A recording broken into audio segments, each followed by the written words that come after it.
This episode is brought to you by SD Sober Living. If you or someone you know needs a safe, supportive recovery home, then reach out to SD Sober Living at www.sdsoberliving.org or call 619-334-9869. That's 619-334-9869. Come get some fuck fentanyl and some San Diego recovery at SD Sober Living.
Get to that part. Right.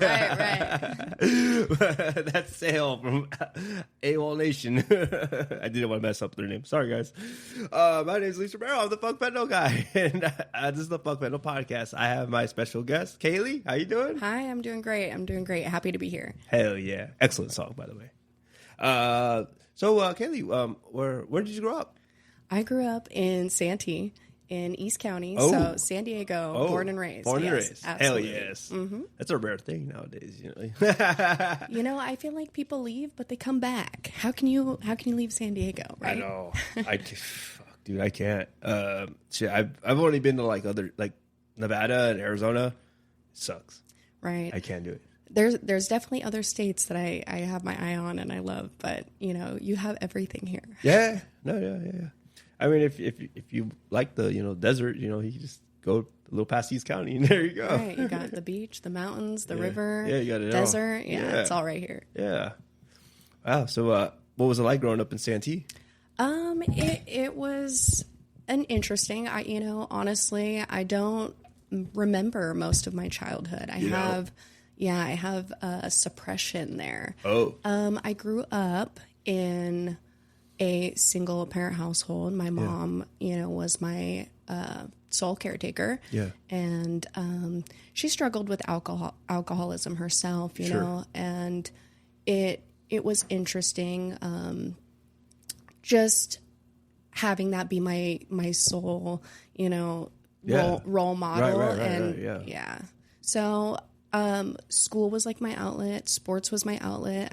I stayed close to my friends. I stayed close to wanting to do good in school and, sports and stuff. So trying to get out of the house as much as possible. Right. So, I totally, I had a great childhood when it came to, getting what I needed in sports and, activities, things like that. Yeah. Home life was a little bit different, and I love my mom. She's an amazing woman. She works really hard, and she's super strong. She, had some pain and struggled herself, so it was difficult to watch that growing up. Sure. Yeah. Absolutely. Yeah. So and it was just you and your mom? It was just me and my mom. I have my grandparents. My grandpa's no longer with us, but my grandma was a huge rock in the family, still is, and. She was there for me a lot of the times when my mom needed help or I needed to, step out of the home, things like that. So my grandma was that person to me. Yeah. It's kind of help out. Yeah, absolutely. Absolutely. And how old were you when you first started drinking? I never wanted to be, drinking. I never wanted to smoke, drink. I didn't want any of that for myself, so I was actually like one of the last of my friends to ever pick anything up. Were you like drink. a straight edge?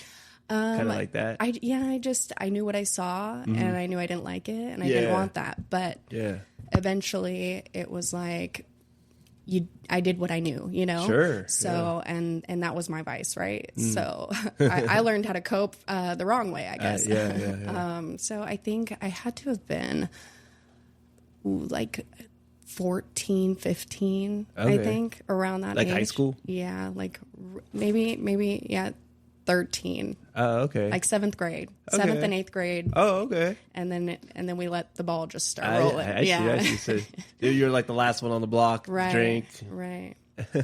Yeah. Did you love it immediately? It definitely gave me that dopamine. It gave me a sense of community. You know, everybody was getting together. We hung out at the park. You know, it was a group of friends and a group of people. And whether it was the right or wrong thing to do, you know, I felt a part of something. Yeah, you know? Absolutely. You got your validation. Yeah, 100%. I see. Yeah. And this is like middle school too. Yeah. You know, I struggled with friendships in you know, grade school and would move around to different schools to try to feel, you know, like like more secure, I guess, in friends and whatnot, and not alone. And, you know, different schools, different places, different things, different experiences, you know, so being exposed to different things. Yeah. So like alcohol is kind of like the icebreaker. Yeah, I was like, oh, like they smoke cigarettes. Yeah. Okay, I guess I'll try one. You know, and then it just keeps going. I see. Yeah. Did you struggle with school after this? Like all this, like so ironically, my freshman year, I ended up with a 4.3 grade point average. Yeah, I did amazing. Yeah. And then something happened in my life. My mom actually got sober. Okay. She found the rooms. Oh, I see. Yeah. AA? Yep, AA. Okay. And she got sober. And, you know, basically during that time, I think that, you know, I had been almost the adult or the parent to myself, or just, you know, that person to myself for majority of my life, that when the role started to reverse. Yeah. And she wanted to step in and was, you know, it was clarity, and she was ready to be there for me. It just put me downhill. It was like, I was told. Her being sober put you downhill? Yeah. So I was told, as like my psychiatrist or therapist at the time, that it was like, you know, a scale, right? Like she was down here and I was up here. And the moment that she started going up, I started to release all those emotions, all those feelings that I had bottled up for so long. I see. Yeah. Like I had like the pendulum swing. Yeah, I had no other option but to be strong and to be okay, right? And the moment that like my mom got sober, it gave me space to feel, you know? Wow. So it was an interesting time. Yeah. Well, you were young too. I was young too, and hormonal, everything. Just a lot going on. For sure. So it was a huge change in my life. I stopped playing sports at school. I ended up going to a different high school, trying that. Went for a few semesters. Was like, nope, I want to be in homeschool. I just kind of stopped going. Yeah. And I was so involved my freshman year in sports in my school and doing well and just a part of the community that, my softball coaches actually came to Santana. I left West Hills and came to Santana and was like, we want you back, like something's going on. We want you back here. Mm-hmm. And so I ended up going back to West Hills, and it still was too overwhelming emotionally and everything that was going on with me to continue, being successful in school. So things were worked out with the school, and I stayed in the counselor's office. I did my homework. Eventually I got into a homework or a homeschool program. But overall, it was a weird time. And it was parties on the weekend, drinking. And honestly, throughout that, I ended up getting sober. I didn't like where I was headed. And I think I was 15 or 16. But, with my mom being sober and me, I started to feel lots of emotions. I ended up going into a treatment center, a dual diagnosis. Really? Yeah. At 16? Yeah, I think it was 16 or, like almost turning 17, I think. Yeah. 15, 16 or 17, around there. And I went into a dual diagnosis just because it was too overwhelming for me. I wasn't happy. I didn't know what was going on with my body, how to handle it. It was all very foreign to me. Sure, yeah. And so went into this dual diagnosis, got on some SSRIs, whatever they were giving me at the time, and, was sober in there, and got out like, I don't want to not be like this. I want to feel like this, right? Like I felt okay. I was on the right path. So I ended up staying sober for 1 year and 3 months after that. Oh, wow. Okay. Yeah. Really young, too. I was young, and I think that's part of the problem as to, Yeah, I was a little too young. A little too young, yeah. But it was good for what I needed at the time, I was suicidal. I had big emotions, big feelings. Self-harm, like just would take any drug, anything I could drink at the time, anywhere I could get it. It was just like, I'll take it because I don't want to feel this. Yeah. Yeah. Okay. So, I got into that treatment center and got a taste of stepping out of my reality, being completely a part of, my life and taking a step back, and it allowed me to get myself and my mind right, the mundane things, right, that we don't really think about. But, while you're in that treatment center, there's not much to do. It's like, okay, here's my journal. Let me write some stuff down, and think about some stuff. So I see. Yeah, it was huge for me in that moment. It's exactly what I needed for sure. Oh, I see. Yeah. Did you feel happy once you left? I felt great. Yeah, Prozac is my thing. Yeah. No, I don't take it anymore, but it was 100% the Band-Aid I needed at the time. I see. Yes. Absolutely. Yeah. And so you, when you drank again, you were still in high school then? Or were you already out? No, I was out. I was 18, I believe, when I drank again. Yeah. And it just kind of right back to what it was. There's no time wasted. And I see. Yeah, it was just back to drinking. And I held jobs. I did what I was supposed to, but I just like to have a little bit too much fun. I don't like the night to end. Right. I don't want to stop. And right. It wasn't like I got into anything hard right away or anything like that. I definitely like to drink though and smoke weed. Those were my two things. Yeah. Oh, I see. Yeah, absolutely. And then on a party or this or that, it's like, what else you got? Okay. And it just, pick me up. Yeah, it just goes. And so that's kind of how I rolled for a while. And, it's out of hand. You think you've got it under control and you don't. Yeah. There's no controlling that. And I always, I don't want to say FOMO, but it's like I'm always looking for the next thing. Like, where can I go? Where can I be? Sure. And I do that now, but now I go to the ocean and I get on my paddleboard, I go find fun things that are like, in nature to do versus was way, way negative and not good for me before. Just get fucked up at a random place. Right. Yeah, I don't know how I'm still here sometimes.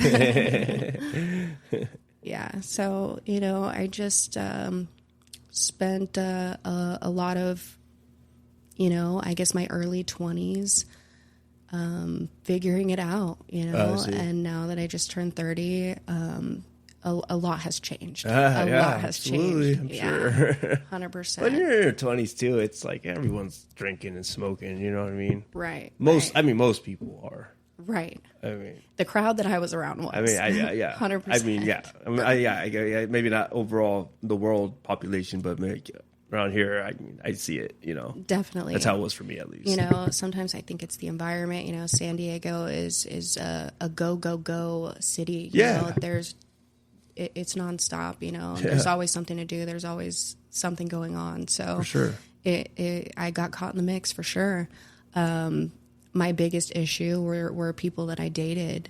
I got into relationships with men who sold drugs. That was Oh no, it's right. Was that purposely, or was it just? No purpose. Like it hadn't. You didn't. I didn't saw it out. Yeah, no, I didn't. They don't want their supply. No, it had nothing to do with that. Actually, I don't know how they gravitated towards me or how it worked like that. Well, I mean, they see you like, ooh. Yeah, but no, my first boyfriend in high school, he was selling weed. And, soon enough, it was the grows up in the extra bedroom, and now we've got a grow going and selling and, just being a part of that. And then honestly, the drugs got a little bit too overwhelming with him, and he was forgetting, he wasn't showing up. I didn't know what was going on. It was just a little too uneasy. Like nothing was right. It was what is going on?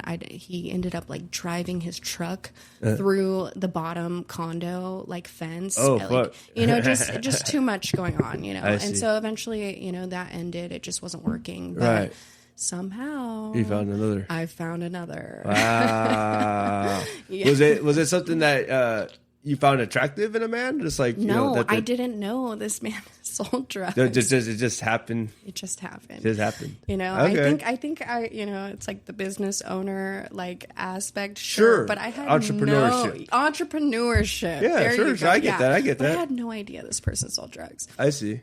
No idea. There was a lot that was it like they had a little bit of money and they were doing stuff? I didn't even know they had money, honestly. He did, but I had no idea. Okay. No idea whatsoever. Okay. But that was probably, this last relationship, not the relationship I had with my child's father, but the one prior to that was probably my most detrimental. It was my biggest eye opener. I learned a lot. It was scary. It was scary, yeah. Were you ever involved with any of this? Or was it just, you were just witnessing it all? No, I got involved. Yeah, you're a cool part of it. Yeah, I was the right hand, It got to a point. Help me with some of this. Right, well, with this last one, I moved right in to his home and made it mine, It's like no longer bachelor pad. It's like, we're going to make this a home. Oh, yeah, a home. Yeah, sure. Absolutely. And, you shouldn't get high off your own supply, but never. It's like Scarface. That's everything that happened. It just really, really went downhill. And drug-induced psychosis. My life was constantly threatened. Really? There was, we were dealing with bringing Mexicans across the border. Oh, okay. There was that territory. Yeah, there was stuff going on with that. Yeah. It was cocaine. It was dealing drugs. I was about to ask, was this coke? It was coke. Cocaine. The hard stuff. The hard stuff. It was a full brick. There was a car, and there would be a car that. Okay, open the garage. It's coming in. We're cutting the drugs out of the car. It's just gnarly stuff, but. So, kilos, bricks of cocaine on my counter, and we're just going for it, Yeah. And you were using it yourself? Absolutely, 6 to 8 grams a day. Wow. Yeah. Well, that's a lot. It was a lot. It was a lot. I could see you being a little manic.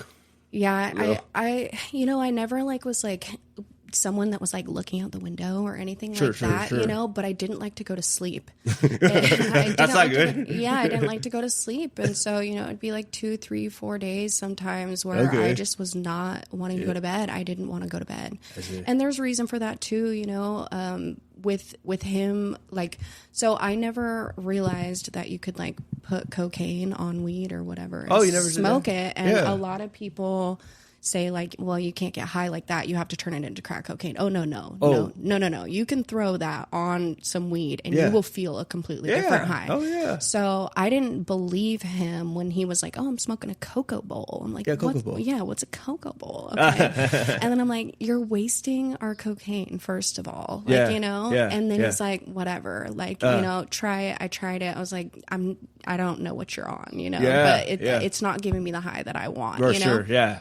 So the thing is he shotgunned it to me. He would smoke the cocoa bowl and shotgun it to me. He would blow it into my mouth. Blow it into your mouth. Oh yeah, I got addicted before I knew it. Before I knew it, I was on my own cocoa bowls. Yeah, and I was on a cocoa bowl. So that was how you got introduced to it, or he through him, I think he just had started. He was like, I just found this, and I'm like, yeah, okay, cool, great, I don't know what you're doing, but it seems like a lot of cocaine is going on that weed, and it's not gonna do anything. Right. You're wasting your time, right. So I wasn't about it until it was getting shotgunned to me every day, and then sure enough, I was hooked. Hooked. Wow. Yeah. Oh yeah. Crazy. I had no idea. That's so funny. For sure. And then I'm on my own cocoa bowls at that point. Yeah. Wow. 6 to 8 grams a day of cocoa bowls and up the nose, Yeah. Any which way. But so you did it other ways too. It wasn't just that. Yeah. Not just through cocoa bowls. Yeah. Okay, I had done cocaine. I've dabbled in stuff, all throughout high school, Molly, ecstasy, whatever, Somas, Percocets, Oxys, anything, I did Xanax.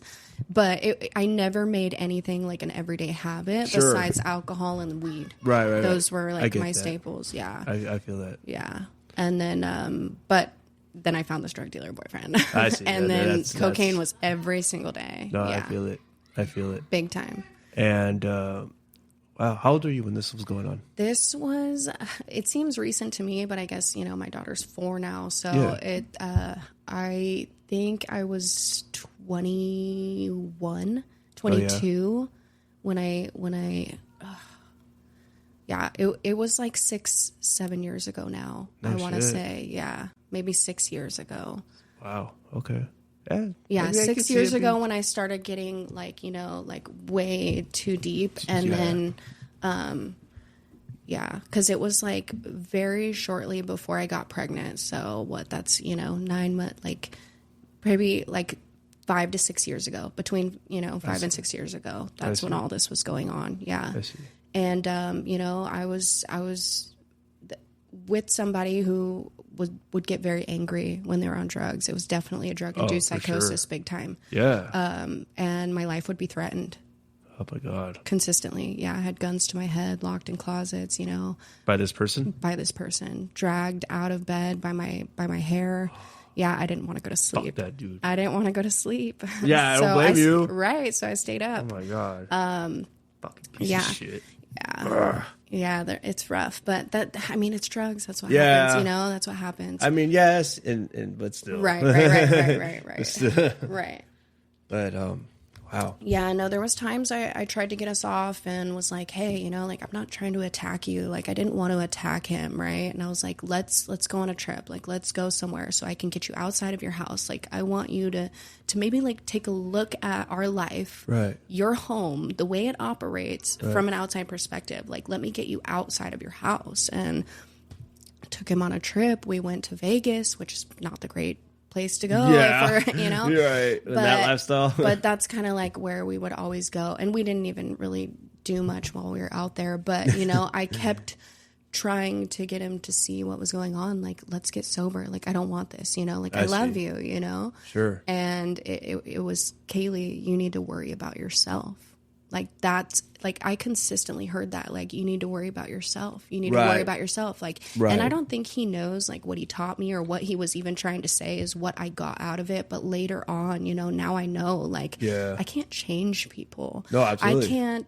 I can't, you can lead that horse to water. You can't make it drink. Sure. Like, I've really, that's like the number one statement that I got out of that is like, I take care of me now. I make sure I'm good because once I'm good, then I can actually help or influence the people around me, know? So it was messy, for a while it was messy. And I gratefully got out of that. Somebody helped me. Was it just like a moment of clarity, or is it just no? It was outside, something outside. I don't want to say it was slightly him forcing me. Like he wanted to kill me. I think like it got really scary towards the end. So you just got to get the fuck out of there. I got the fuck out of there. Yeah.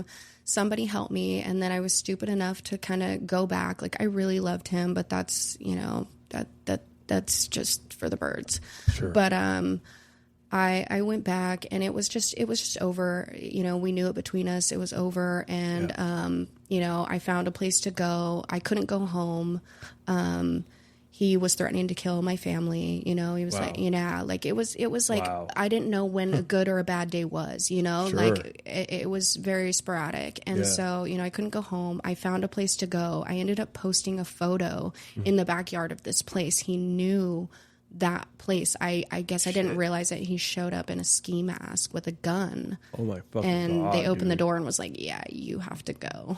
We're not having this at my house. Like I was willing to help you, but like, so hey, it was, he brought this I was losing places and things to run to. And so I ended up in motels and hotels for a little bit. I was going to different ones and just trying to stay safe, all while like getting off of this. I knew in my heart, which, that same little girl, right, when I was younger, this isn't the person that I want to be. I saw what I saw, and I don't want to be this. I know I'm meant for more. And that girl was coming out, and I was like, I don't need a treatment center. I know I can't like cold turkey this cocaine because I honestly like tried. I like stopped and I was like, it was not good. No, for sure. That's a lot. That's a lot. Of I felt like, I felt like I was going to die. So, I ended up weaning myself off. Really? I was able to do it myself. Really? Yeah. Within like 2 months. Wow. Just smaller doses. Smaller doses. Yeah. I didn't need a lot and I never did. Like I just, just a little bit. And then, I just less and less and less. And I got myself off of it. It's not what I wanted. No shit. Yeah. Completely on my own. And, wow. Yeah, it was great. But there was instances in between, just being heartbroken and what I just went through and trying to process and go through all that, I ended up in bad situations and doing things that I'm ashamed of for sure. Absolutely. It wasn't great.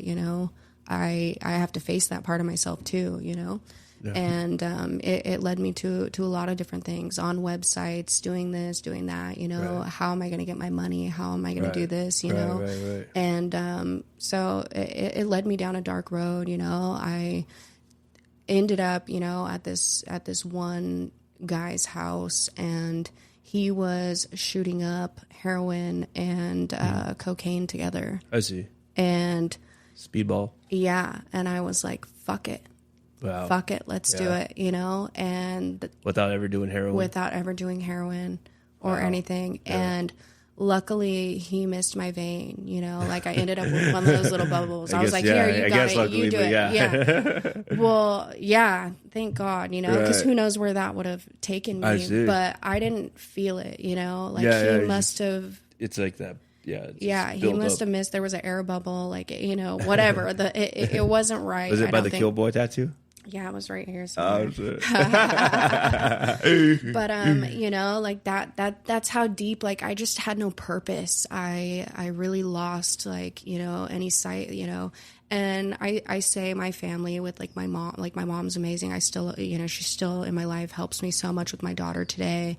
And my grandma helps me so much, with schooling, everything that I got going on, and my family is very much there for me, but lacking, I think probably just like the real, I have no brothers or sisters. It's just my mom, it's just my grandma, I have my cousins and stuff, but not anybody that I talk to consistently or, that I feel is much in my life, so it was such a lack of purpose, a lack of love, not feeling really included, or, like I watch all my friends or these people around me, gather around and have community. Oh, I'm having a family barbecue. Like I never had that. Like when I was younger, there was definitely, Christmas parties and stuff like that, but it trickled out, I lost a lot of any family dynamic. And so it was like, I had this child. It was victim mentality. I had this childhood. I didn't have a bunch of love that I felt, or attention, I guess. I wasn't put first. Right. And so what was I living for? Yeah. What was there to live for? Right. What am I going to do all this for? And, eventually after living in hotel to hotel and then finding, a safe place and eventually going back home and being with my mom and finally feeling, like, okay, this guy's not going to come after me anymore. Right. And moving on and, starting, I ended up just still keeping busy, trying to be very active out of my head. But I spent a lot of nights just like sleeping on my floor, like, dark room. Like I would be up all night. My mom would be like, I don't know where she's at, but I can't force her, if as long I can't give her like tough love. I feel like so many people give tough love and it sends people the opposite direction. A lot of people don't realize that, it's like you're sending me away and it's like the one answer and the one thing that we need is love. Yeah. And eventually, I came around, and I got better and, that I ended up hanging around my child's father and got pregnant right away, which is, it was God's plan. Whether it happened, I'm a single mom, whether it, it's not picture perfect, but everybody's got a story, Yeah. And did you that's ever my want to be a daughter's mom? name. Yeah, I always wanted to be a mom. Okay. So. Always wanted to be a mom. So I think that just, hit the nail on the head for me. It was like, there's no way in hell that I could ever do to my daughter what I felt growing up. Sure. And I've always known that, I would kind of have that willpower and that mindset that it ends with me, And so getting pregnant, I stopped smoking cigarettes. I stopped smoking weed. I stopped drinking, all within a week of finding out. It was like, okay, done. Yeah. And pretty much never picked him back up. Yeah. So your sobriety date's 1 week before your daughter? No. Or you found out you're pregnant? So the only thing I picked back up was alcohol. And I think I breastfed her, so there was no real reason to drink, but I got invited to a wedding, right? And I was she's 3 months, okay, it's time for me as a mom, I can step out of the house, I can't absolutely. be in here forever, Yeah, absolutely. And so I went to a wedding, I got trashed. You're back. Right. I'm back at it again. Yeah, no, I got so hammered. I was just like, oh, this is a disaster. But, ended up coming home and just, fighting with my mom, fighting with my grandma, ended up having to leave my house with my baby. Oh my God. Which I had a sober friend that was helping me. But and by the time I got home, it's, I was level headed. It's not like I was just sloshed and Sure. But I definitely couldn't drive, I see. But I ended up leaving, getting out of there and I was like, wow, this is exact recipe for what I don't want. Right. And so I think there was a couple more times, maybe a handful of times where I was like, okay, let's try to clean the house and just drink, pump. And then Friday, it's not like I was like, okay, I got time for a bender. I was very adamant about breastfeeding my child. So, I pumped enough, and it would take a week or 2 weeks to get enough where I felt comfortable, and then I was like, okay, let's have a couple beers, treat yourself. It just, and I very quickly was like, this is not what I want. Right. I can't do this. If there's 1% chance that I could do to my daughter what I had growing up, it's got to stop. I see. It's got to stop. So the alcohol had to go. It had to go. And I had never picked up the weed or the cigarettes or anything like that again. So that was easy. Nothing, that I never picked it up again, Yeah. And the alcohol more accessible, more it's just so acceptable. How old were you when this was going on? Was it you were 25? 26. 26. Okay, so you're still young. Yeah, 26 when I had my daughter. I got pregnant at 25, had her at 26. I see. Yeah. So I kind of get it, you're still young and right.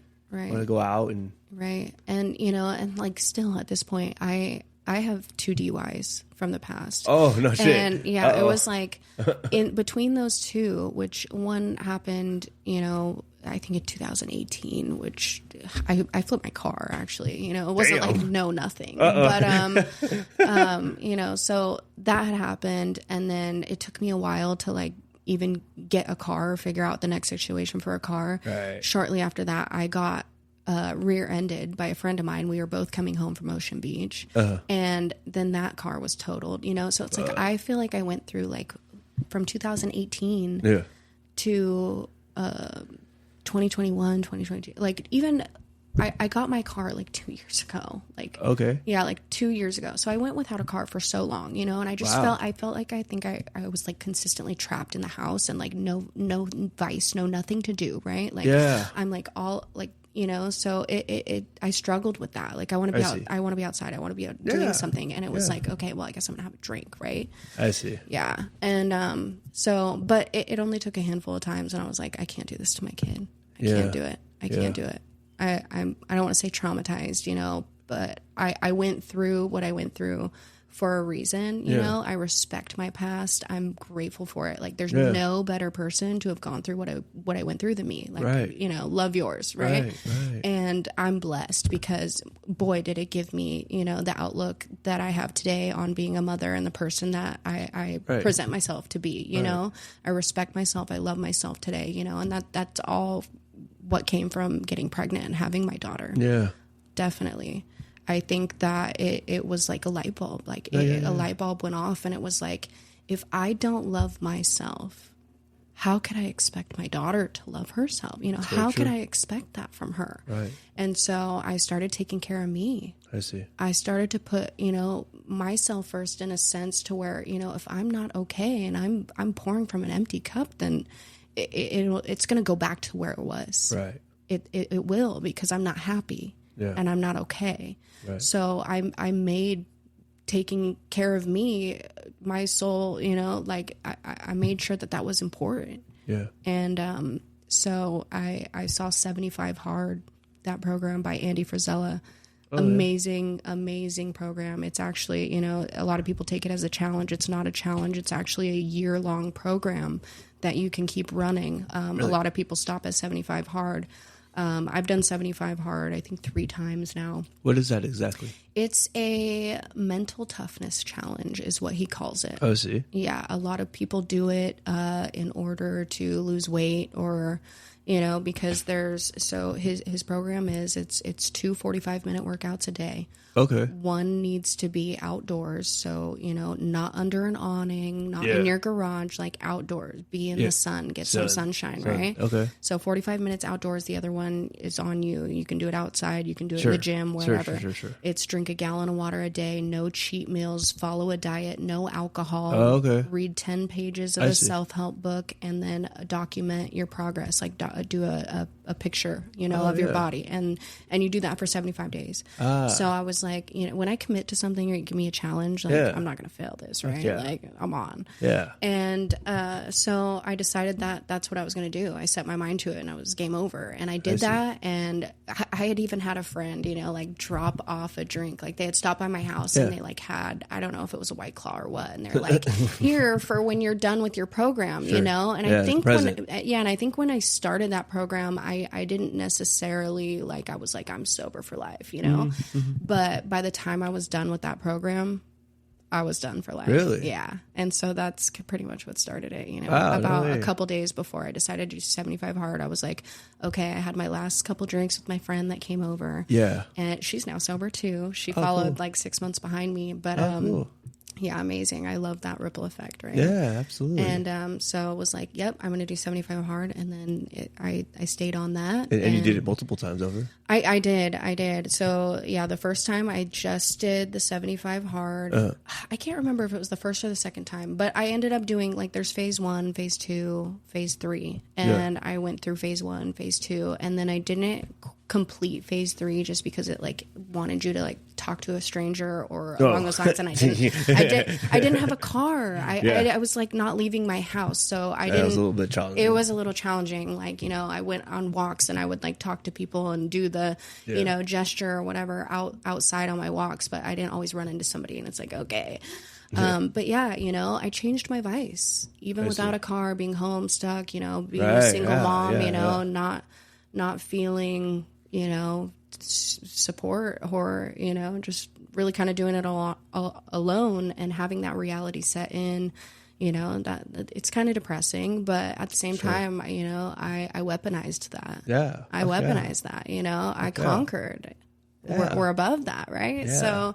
So, yeah, I threw away the victim mentality, and I got to it. I was like, you know, this life is mine, and I create my reality, so we're going to change some things. Hell yeah. And, you know, they say nothing changes if nothing changes. That's true. So I had to do something different, and working out is what, you know, sobriety, I say, is the foundation. You know, working out is my discipline. It's my drive, you know, and do I want to do it every day? Absolutely not. But boy, do I feel better after I do, you know, and it just stay in motion. I keep moving in the right direction. And it's all for my daughter and for myself. So I don't go back for her, you know, I don't want to go back to that person I was, you know, so I have my standards and my routines and the things that I do, so I don't go back. I see. Yeah, but it's changed my life. You know, the start of that program, it was huge. You know, I learned a lot. Just, you know, that mental toughness, like your mind stays is everything. Kind of similar to like what a Marine would go through. Like boot camp. Yeah, I'll take it. Yeah, you know? Yeah, exactly. You remember your sobriety date? Yes, it is. Oh, what? Yeah, it's February 24th. I think 24. I don't know. I'm like 3 years now. 3 years. 20. Maybe it's 23. Maybe it's 23. Yeah, because it's 2026 right now. I'm so bad with math too. like I'm when it comes to dates, girl, at least. But I don't like check it too often. Oh yeah, pull out the app. Pull up right. the app. So I've got 3 years, 4 months, 26 days. Hey, there you go. Hey. Congrats. Hey. So yeah. Wow, that's crazy. 23, February 24th, 23. Wow, and your daughter's probably like almost 4 now. She's gonna be 4 this month. Yeah. Wow. Yeah. That's girl. so cool. Time is flying, but you know what? She has no idea what chaos is. Sure. She has no idea. You squashed it before she can, before she can walk. Right, exactly. Yeah, no, it's a trip. Like, I don't even think she knows like what alcohol is. Like, she doesn't know what a drink is. She knows she knows about my energy drinks. Yeah. But man, is that like a blessing? And thank you for the C4. Yeah, I got you. Wow, that's so funny. So you started with this program, and were you pretty much working out at your own home? I was working out at home. I would do my walk. I would push that stroller every single day. And then, when I first started, she was small enough. I put her in like that, like carry on my back and like on my chest. Yeah. So I'd walk around up and down, all around my neighborhood, up the hills. I had my routes, and then some days switch it up. I see. But and then I would put on the 45-minute workout. I would find something that I liked on YouTube. And got to it in my living room. Oh, okay. Started in my living room. Wow. Now I'm in a private gym, Yeah. Oh, shit. Big things. Right. Yeah. But, it's all about channeling. I've learned, too, over time that I have ADHD. I guess it's obvious to others. But, it's that dopamine-seeking behavior. And that's why, like, even in AA, I don't want to speak on everybody, but, it's easy to put something down and then go to something else that's more acceptable. Like, shopping. Oh, this, and it's that dopamine-seeking behavior. Sure. Yeah, absolutely. Gambling, it's just move on to the next, right? And I've learned that, I have to find things that give me good dopamine. Yeah, natural dopamine. I got to be outside. I have to be on the water. I have to work out. I have to be in the sun. Sun is huge. Oh, yeah. Yeah. So, just those mundane things that have been pushed aside or were programmed, not to be involved with anymore. It's like get up, work, eat, sleep, repeat, and just trying to step outside that box and live a little, It's funny. I'm on and off working out. Like, I've been better lately, but like whenever I work out, I never think about drinking. I never think about getting high. Yeah. It's like the last thing is on my mind. Yeah. No, it's me against me in there, Right. And it's seeing how I can get better. It's that 1% better every day, you know?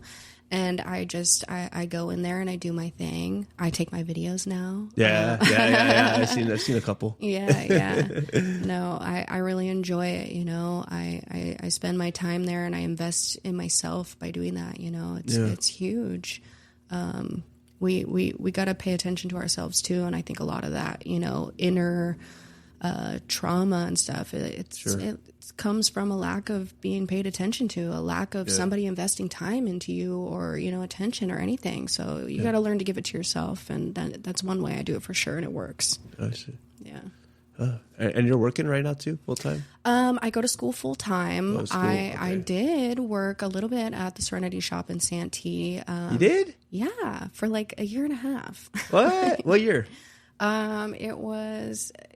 I was there the other day. Carrie called me in. Oh, no shit. I love you, Carrie. Yay! Shout out. I worked there for like a year and a half. I think it was like October of 24. Oh, okay. 24. Okay. Recently. I don't know. Recently. That's all right. I did that on the side while I was going to school. Oh, no shit. Yeah, I spent a lot of time there. And my classes just ended up getting harder, and my schedule changed and things changed, and so I go to school full time, and that's kind of like my main focus right now. I'm like halfway through doing what I want to do.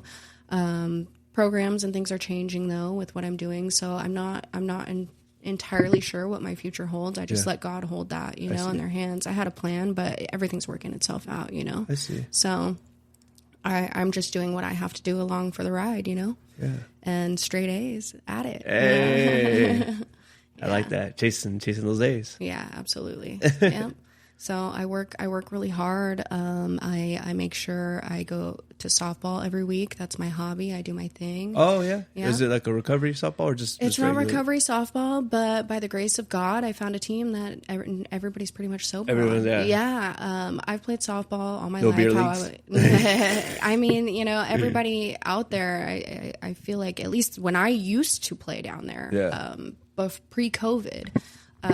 I was there to drink. You know what I mean? Like I was playing to drink. I didn't have no like ambition or like moving forward, or was not like passionate or intentional about how I played. It was like, okay, I'm going to use my softball knowledge from fast pitch, growing up and playing, and come have a beer with some people and have a good time and leave, And then after I had my daughter, like COVID happened, there was no games, no one knew what was going on with that. Gosh. And, so then I had my daughter, so I was out for a little while, and there's just no connections, with that. Everything in my life had changed, downhill, uphill. We went on a roller coaster. I see. And so after, my daughter was, I don't know, maybe one, I think.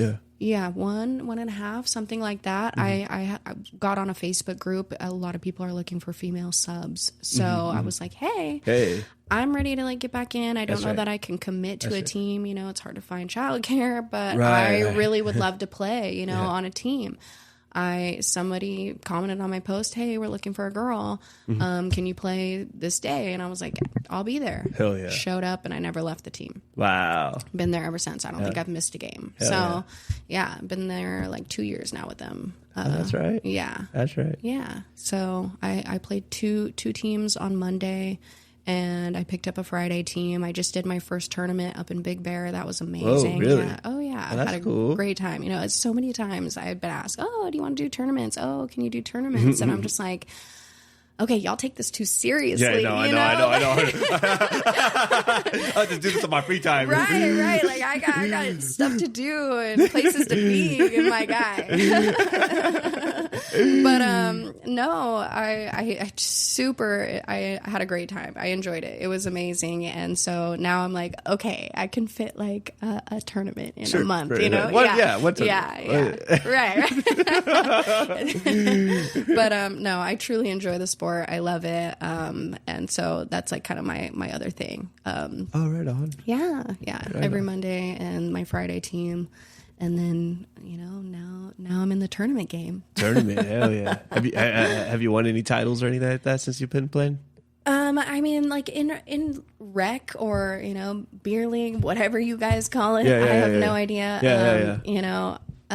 We've taken a championship. I honestly like Champion. The new season like starts every year.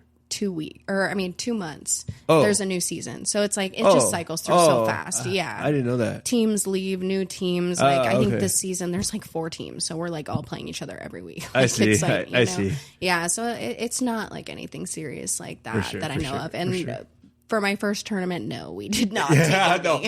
Oh shit. Oh man. Yeah. So when did you went from doing your home workouts to going to the gym? When did you make that transition? So that it didn't take me too long, that's for sure. So I used to work out, I want to say in like high school. Like I was in the gym every day. Oh, no shit. Yeah. And I had a group that I went with, and I got confident in the gym, I grow muscle easily, or I just train really hard. I don't, I don't know how to decipher that. I don't know if it's I grow easier. I really want to go harder, I'm like, I can do more than this, and I feel like maybe that's most people don't want to do that. Determination, genes, you got it. Yeah, no, I think that my toxic trait is that I know I can lift heavier, and so I go heavier consistently, and that progressive overload does wonders. Hey, So yeah, I think it was very shortly, within like 6 months or so of working out at home, I was like, this can't be it. and Sure. not having a car or whatever. So once I got a car, everything changed. Oh, okay, and okay. That's when you and can start then making- even being in school, right? Like being full-time student, like I don't get to clock out. I don't have that opportunity. So what I did was made sure each semester I threw on a weight training class. Oh, really? Yeah. And now I'm friends with the professor. And even though I've taken every single class there is for weight training and I can't take any more for credit, I'm able to go there in the gym as long as the professor's in there. Yeah. Oh, okay. So I make sure I've got, my avenue anywhere that I'm at. That's awesome. Yeah, for sure. And now you're in a private gym. Now I'm in a private gym. You get sponsored? No, I'm not sponsored. I feel like I'm being recruited right now. But, right on. But yeah, we'll keep it. Keep it on low. Yeah, I just don't know where I'm going with anything yet. I still have my priorities and everything that I'm working towards, So my main focus is me and what my future holds, and we'll see what lands in that, as time goes. I know that my content's doing pretty good on social media right now.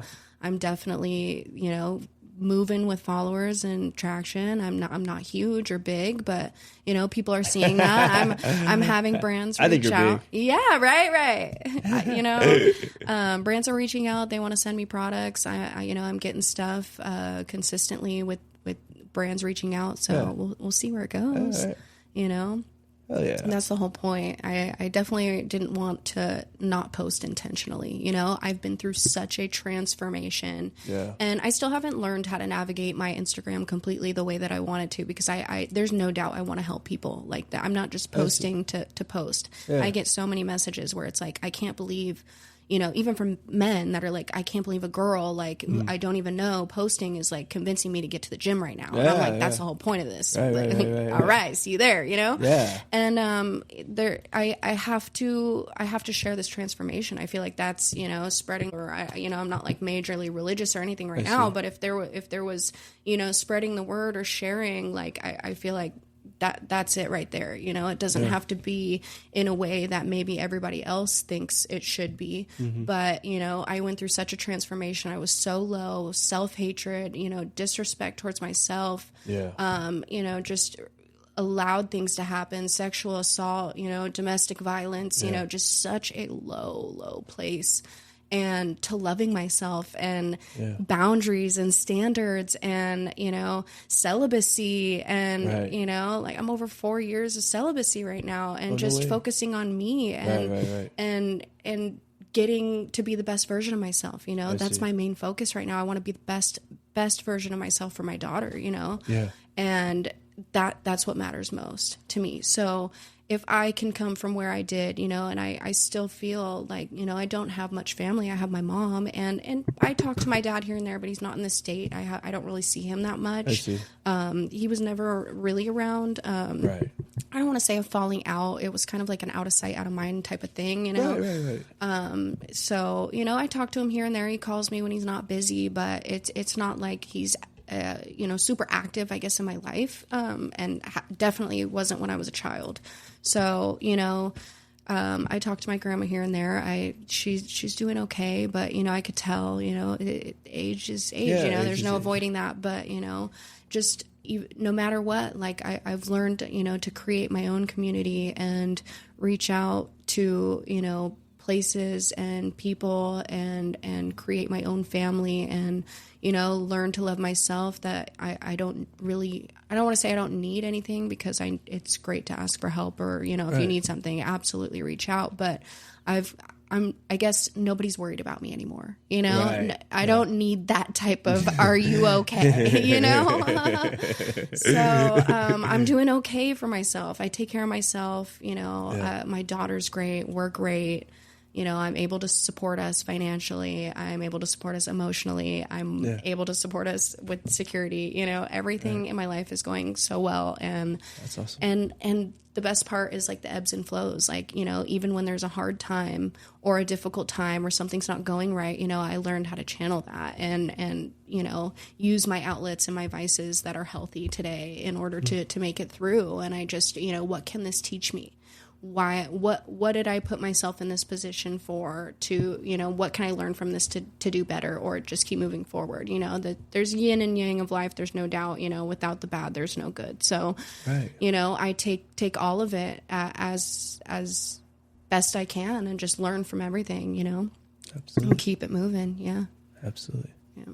I have one more question for you. Yeah. So, cause you kind of, it's so hard, because I've seen both sides where people are getting out of the pits of addiction, and I guess I'm speaking upon women, you know, and then you know they get pregnant, they're trying to figure their life out, and you know, I know you've had a few drinks after, but what would be the best advice you can give, like, a woman that's like in that position that you were in? So for me, like, it was really, how bad did I want it? I see. How bad did I want to change my life, you know? And it was getting out of the victim mentality and understanding that I created this. It's not my childhood. It's not my mom that was an alcoholic. It's not my dad not being there. It's not the lack of family. It's not this. I was given that to overcome, you know? God gave me the perfect recipe in order to help people, in order to overcome and show people how to do it, right? So when you're sitting in, you know, what the hell do I do now? You know, like, if you put one foot in front of the other and you focus on being better than you were yesterday, you're going to do all right. You know, you have to want to change. You have to be okay with changing. You have to be okay with letting people go. You have to be okay with changing your surroundings, going to different places, meeting new people. It's scary. It's different. But if you do the same thing over and over again and expect a different outcome, you know, there's your definition of insanity right there, you know? It is. So, you know, and I still have a hard time with, you know, some people around me who do run that cycle, you know. Believe me, it's hard to get out of. Like, for sure. I've seen it go down both sides. Over and over again, again, you know, and it breaks my heart to have reached, you know, like, I made it out of that, you know, like, I made it out of just self-sabotage. And my biggest thing would be invest in yourself. Like, I know as like a new mother or whatnot, like, if you find yourself pregnant, or, you know, this is your chance, first of all, to get out of addiction. This is your chance. You know, if you can be pregnant and have that much love for your child and you're able to put things down, don't pick it back up. You know, don't pick it back up.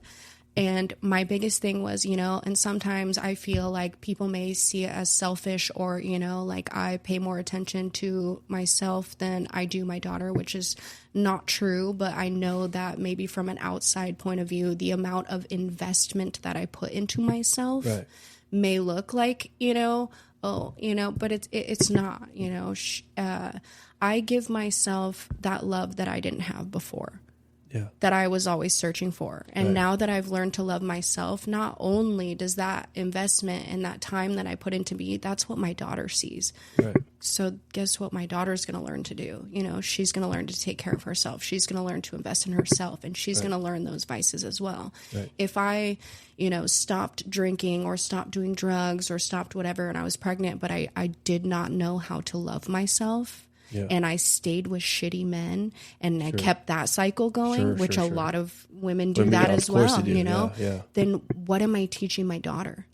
What am I teaching my daughter? You know, guess who she's going to go find? You know, I already messed up the first time. Okay. I already didn't get it right the first time, you know? Yeah. But you know what I mean? 4 years later, the people that I was attracted to then absolutely disgust me now, you know, at that point in my life. It was great, you know. I was going to the river, having a great time, blast, you know, no morals, no values, nothing that, you know, kept me 10 toes in who I was. It was just going with the flow and still chasing a high, whether it was, you know, being out of myself, you know, but, you know, it didn't have to be drugs or alcohol, but it's like, okay, I got to go to the river again. Let's go. Let's keep it moving, you know. But, you know, at what, you know, cost? I was still with somebody who wasn't treating me right, you know. It was still a shitty guy. For sure. So you have to invest in yourself, and I think that it stems from that. you know, and I didn't have a bunch of money when, you know, I got Single pregnant. mom. Yeah. Single mom. I mean, just even, you know, now I'm doing okay, but back then it was like, okay, what can I do? I stopped dyeing my hair. I let it grow out naturally. Okay. You know, I was like, okay, I can invest in some eyelash serum, right? Like I'm going to do eyelash serum. I bought, a nail kit, you know, a gel nail kit for like $60, the same, you know, less than it would probably cost to go get my nails done. Right. And now I do my nails at home for free every 2 weeks, you know. Do those things for yourself, you know, even if you don't have the money, there's ways, you know, you can figure out how to make yourself feel better. And that's, you know, I don't want to say materialistic or whatever, but I promise if you start taking care of yourself, it's investment. Right. If you go work your ass off and buy a brand new car, are you going to just let it go to shit? No, or are you going to go clean that thing every week? You're going to run it through the car wash. You know, you got to do that to yourself. Absolutely. So as a woman, when you know, have your nails done every 2 weeks, if you have, you know, your hair's growing, you know, you're doing these little things, you're going to the gym, you know, you buy the nice gym outfit or whatever, you know, you start to feel different. You start to feel better. And that's that self-love that, you know I was missing. I would be like, I don't care what I look like. I'm going to go to the store and not care, you know, I'm just going to get out of here. Like I got stuff to do, you know. Now I take the time to really like make sure that I'm in an appearance that where I would feel respected walking into a room, you know. I dress accordingly. I make sure I look nice. I make sure that, you know, that part of me, it's classy, you know. I make myself feel and look good, and by that, you know, everything in my life has changed. Everything in my life has changed. I've invested in myself, right? I spend money on myself. So I don't know if this is shallow or not. Go. But for these women, you know, I invest in myself and I spend money on myself, good money on myself. And by doing so, you know, I don't feel like I owe a man anything by just going and getting dinner with him, you know, as to where like men spending money on me in the past or anything along those lines, you know, I feel like I've allowed things to happen, or, you know, it's easy to get taken advantage of when you're like a people pleaser, you know, or a woman, like you just fall back into like the codependent. It's just all of it, you know, okay, that's enough for me, you know, like it's fine. You know? Got that guy's attention. That's all you needed. Right. And, you know, the more that I invest in myself, the more that I take care of myself, I no longer seek that validation from men. You know, I in being celibate and all the things, you know, I weed out the wrong ones real quick. That's right. So, you know, self-investment, working on yourself, doing things for yourself and not looking for that external validation. You know, do things behind closed doors, do it for you, do it for your child, you know. Absolutely. Because, you know, all you can be is an example. And if you quit everything, but you still don't do anything for yourself, like your child isn't learning to, you know, any healthy vices either. And even though they're not seeing it, you know, they're still going to be exposed to things. You want to be able to give them the example that when they are exposed to things at some point in time, because their life's going to go whichever way they choose, right? They still are going to, just because you got sober doesn't mean they're going to, you know, or, you know, however that it's around. Once you give them that example of what to do, instead of when you do come into contact with stuff like that, you know, at that point they have their answer. You have to show them. You have to show them. So that's what I focus on mainly. You know, how can I show my daughter and be the person that I would want my daughter to be? I see. I need to choose men that I would want my daughter to be with. Absolutely. You know, if they don't meet that requirement or they're not good enough for my kid. Yeah, kick rocks. Yeah. No, I see, and I know you were saying something about shallow, but I really agree with what you're saying. Like, if you're not, you know, taking care of yourself and you're not, and if you're not giving yourself that proper self-care, your self-esteem just goes to shit. Right. I think, you know, I'm trying to eliminate the money aspect, because money is not the whole thing here. For men or women, whatever, you know, money, like remove that whole part entirely. It's really about giving yourself that self-love and how you take care of yourself in order to make you feel good, you know, how you spend that time with you, you know, like I keep seeing right now on social media, like the gym is a date with yourself, don't cancel, you know, and it's like, absolutely. Like I show up for myself, you know, I do what I should for me. That way it's not really impressive when a guy gives me bare minimum. You know, absolutely. It's not impressive anymore. You know, I actually care about myself and love myself, you know, and it may seem like very like this should be common sense, but it's not. It's not when you grew up and you didn't have that, you know, for sure. I feel like I've opened up an entirely new world, you know, of self-respect and self-love because I did not get it before. Yeah, absolutely. Yeah. Absolutely. Mm-hmm. I kind of had that similar thing as well. Like, you know, I didn't know what a healthy boundaries and relationships, and you know, I knew nothing about it, man. Right. I mean, yeah, of course, like, you know, there's like that common sense type of stuff. Like, yeah, you know, you don't cheat, you don't, you know, all that stuff. But like, in the end of the day, it's like I'm just kind of figuring it out through my own fucking experiences. Lines get blurred very, very easy, you know? And I kind of think just like with our society right now, right? Like somebody who is not like working hard on themselves or whatever is easily controllable, is easily manipulated. You know what I mean? Right. Once you have somebody who is like all about personal development or all about getting better, you kind of like that line doesn't get blurred so much anymore. You know, I have my standards. I'm not willing to cross, like, I'm not willing to blur these lines. I'm not willing to cross any lines here. You know, this is what I said and this is what I mean. And that's another thing, you know, the consistency, you know, just showing up for yourself over and over again. That's what gained confidence. You know, it's not the body in the gym. It's the fact that you get up every fucking day and do it, you know? Yeah. It's not what you look like or the eyelashes or, you know what I mean? You know, that's just the self-care. That's the maintenance part of it. It's when you show up for yourself every single day, despite how you feel, you know? That's where the confidence and that's where the self-love, you know, just is compounded insanely. Yeah, absolutely. Yeah. No, I agree with that 100%. It's not about like that one picture moment. Yeah, it's not the superficial stuff, but there is maintenance and things that you can do. You know what I mean? That gives you the full circle, the well-rounded, you know? Right. Yeah. Absolutely. Mm-hmm. All right. Well, I really appreciate you having me of course. Thank you for having me. We were trying so hard. You know, I know you're a single mom, and it was getting scheduling was a struggle, but I'm so glad we got to do this. Yeah, this is perfect. Thank you so much. Yes. And hey, man, I mean, shit, I'll be your first brand. I'll fucking I'll teach you some stuff. All right, let's get it on. Rep it. Rep fuck fentanyl. Absolutely, all day. All right. Well, thank you so much again. Absolutely. All right. Take care. Goodbye, everybody. Bye-bye.